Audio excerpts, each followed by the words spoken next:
m'appelle Benedictus Gentiboulou. Je suis pasteur au centre missionnaire Le Rocher et administrateur du centre missionnaire Le Rocher. Nous sommes là pour la clôture des activités pendant le 26e anniversaire de cette communauté. Alors, quel est votre sentiment et également quel bilan dressez-vous de ces 26 ans de la communauté du Rocher? Mon sentiment, c'est vraiment un sentiment de joie parce que quand vous tenez toujours le coup, 26 ans après votre création, c'est que la main de l'Éternel est véritablement sur vous et cela vous encourage, cela vous fortifie et cela vous donne effectivement de la joie. Bon, le bilan que nous dressons, je peux le dire juste en un mot. Quand il y a un grand vent, le roseau peut plier mais sans rompre. Donc c'est ça. Et en plusieurs mots. Oui, en plusieurs mots, je peux dire que nous avons été créés en 1996, le 8 juin 1996, nous avons connu une grande expansion, pas seulement dans la ville de Douala, mais dans le pays, au Cameroun, et nous nous sommes étendus même à l'étranger. Mais à partir de 2007, nous avons connu une très grande secousse, parce que l'ennemi ne pouvait pas être content de notre croissance, et il a cherché à nous détruire complètement. Nous étions tombés effectivement, mais on n'était pas détruits. Et nous avons commencé à nous relever et maintenant nous sommes vraiment sur le chemin du relèvement. Nous sommes en train de nous relever, nous sommes en train de nous restaurer et nous pensons donc que le bilan est positif. D'accord, et quelles sont les perspectives et les attentes pour les années à venir? Pour les années à venir, la première perspective la plus importante, c'est l'expansion. Nous voulons recommencer à connaître une nouvelle expansion. Nous devons aller dans le monde, récupérer les âmes dans le royaume des ténèbres pour les amener au Seigneur. Qu'il reste dans notre église ou qu'il ne reste pas dans notre église n'est pas un problème. Pourvu qu'il quitte le royaume des ténèbres pour entrer dans le royaume de Dieu, pour devenir véritablement les enfants de Dieu. Ça, c'est notre plus grande perspective. La deuxième, c'est pouvoir étendre l'enseignement de la parole de Dieu un peu partout. Parce qu'on peut accepter le Seigneur et s'arrêter là sans connaître ses enseignements. Cela ne fait pas grandir la personne et cela ne profite pas beaucoup. Mais nous voulons également intensifier l'enseignement de la parole de Dieu auprès de tous ceux qui auront accepté le Seigneur. D'accord. Et tout à l'heure, le bishop parlait de l'expérience de la gloire retrouvée. Qu'est-ce qu'on retient de son message? Ce que nous retenons de ce message, c'est que nous sommes sur le chemin de retrouver la gloire que nous avions avant. Parce que comme je vous l'ai dit, nous avions effectivement une très grande gloire avant 2007, avant que l'ennemi ne puisse secouer l'Église. Nous allons retrouver cette gloire et nous allons aller même au-delà de la gloire que nous avions en ce moment-là.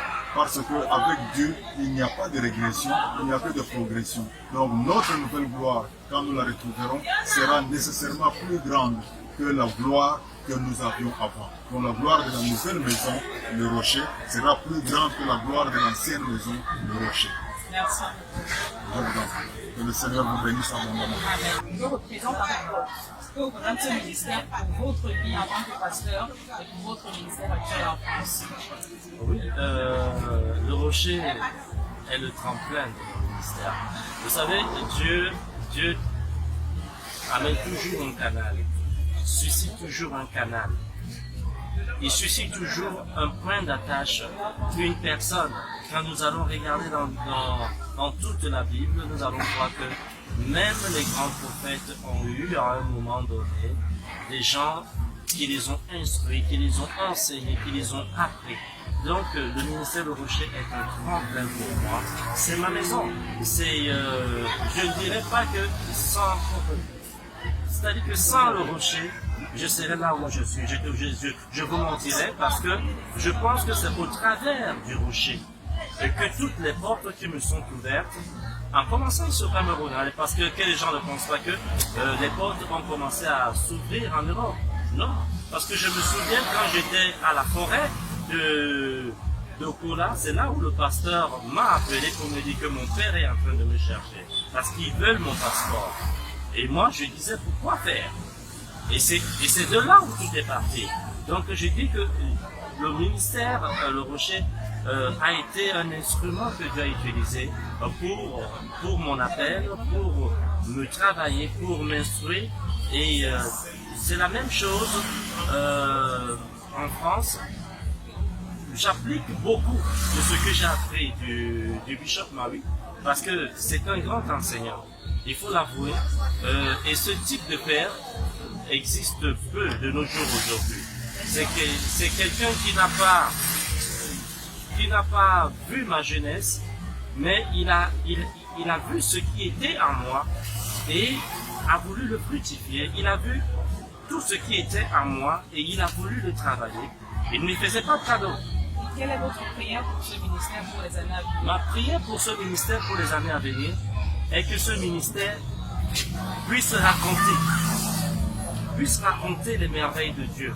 Que quand on voit ce ministère, qu'on dise que le Seigneur est dans ce ministère. Le fait n'est pas dans le numérique, hein. Le fait est dans l'impactation. C'est-à-dire que ce ministère impacte la jeunesse, impacte les foyers, impacte cette ville de Douala, les quartiers dans lesquels ce ministère sera installé. Parce que moi je crois profondément que le rocher sera installé dans chaque quartier de Douala. C'est un rêve que j'ai vu depuis.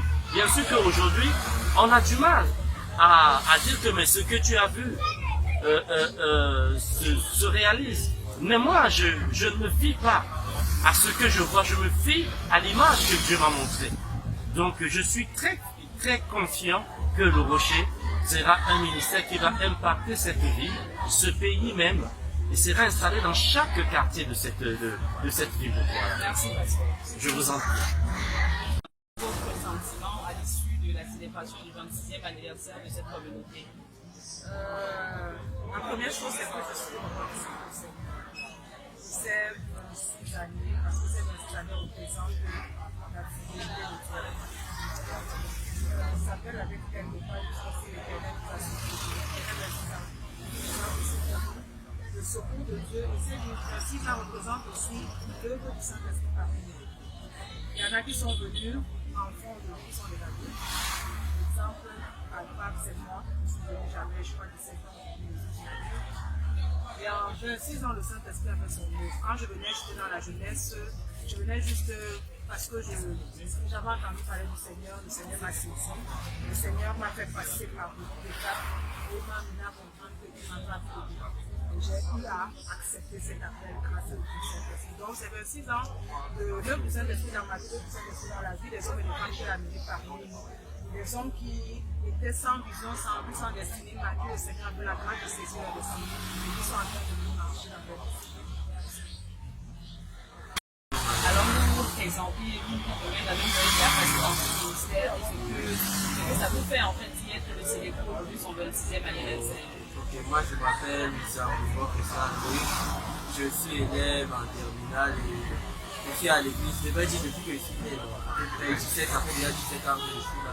Et depuis 17 ans, je comprends déjà beaucoup de choses sur la vie chrétienne, de plus en plus je cultive, par les coachings qu'on fait derrière et tout, ça me donne un peu plus d'expérience dans la vie et ça m'aide aussi dans la vie de tous les jours.